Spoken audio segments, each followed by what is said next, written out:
Wow. So much for archaeology proving the Bible true. He's saying the evidence is not showing us that our personal paradigm is being confirmed about what we thought we knew about the Bible. Now we have to re-explore all the data and come up with better questions, better information. New data is coming in. We have to integrate it. That was part of the culture, the religion, the politics of the area. And with that new data, it's changing what we thought we knew. The historical questions remain problematic. This is as of 2002. It is not a settled issue yet. This is on page XXVII. So that's what I wanted to get to you at this point in time, is there are some wonderful, exciting new research. The reason we have to keep up with the scholars is because they are finding this stuff. They are putting it all together into a synthesis, and they're trying to figure out how does this fit in with what is written in the biblical record. In some cases, it doesn't. In other cases, it does. But we still are trying to put it all together. And this is as of 2002. That's only 6 years old. I guarantee you, within 6 years, we haven't pieced it all together yet, but we're working on it. I mean, Eugene Sach's new book shows we have a long way to go to Margaret Barker's, Andrei Orlov on the books of Enoch and the Pseudepigrapha, John A. Sanders. Frank Moore Cross is still producing information on that also, as far as that goes. William Albright's dead.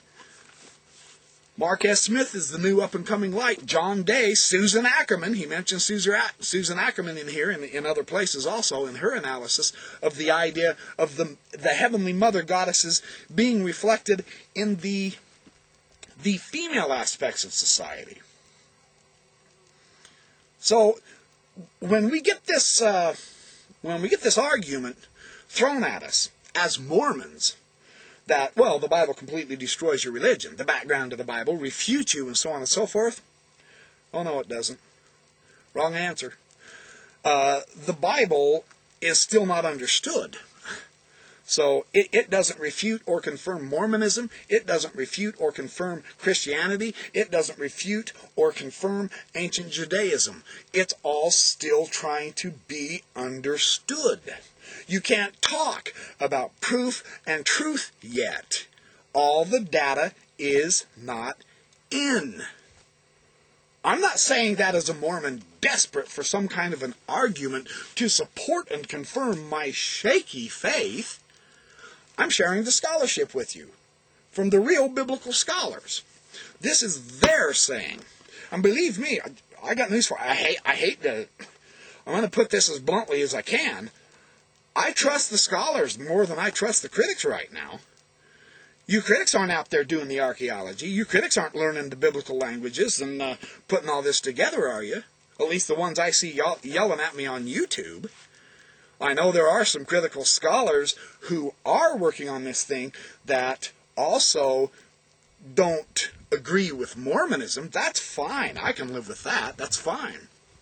With everything still coming together anyway, it's not a matter of, well, gee, what can we find to prove Mormonism, or what can we find to refute Mormonism and prove Christianity so that we can prove to these cultist, brain-dead Mormons that they're wrong. That's the whole wrong approach. That's not how the scholarship works. We're simply trying to understand, in the first place, the ancient Israelite religion. And at this point, the blunt, hard, cold, brutal fact is, we can't understand it yet. And what we think we know is being changed. So, what does that tell you? We live by faith, don't we? Not just we Mormons. The Christians, everybody. The Jews, everybody lives by faith. The proof for God, the proof for the Bible, that's never going to come around. If you're going to wait until something is proven, you're going to live and die in vain, because the final proof isn't here. As of 2002, it's getting more difficult. not easier. The new data is bringing more problems, which means that we have to do more interpreting. We have to have a better understanding still. That means we have to put our biases aside and start letting the data dictate to us what the reality is. Not forming a hypothesis that the Bible is absolutely, totally true and finding the data to fit the evidence. That's not how scholarship is done, folks. Sorry, I hate to disappoint you if that's what you think biblical scholarship's all about, but it's not. But it's critical to at least rationally approach the subject. And that's why I turn to the Bible scholars. I would suggest seriously that you start doing the same thing.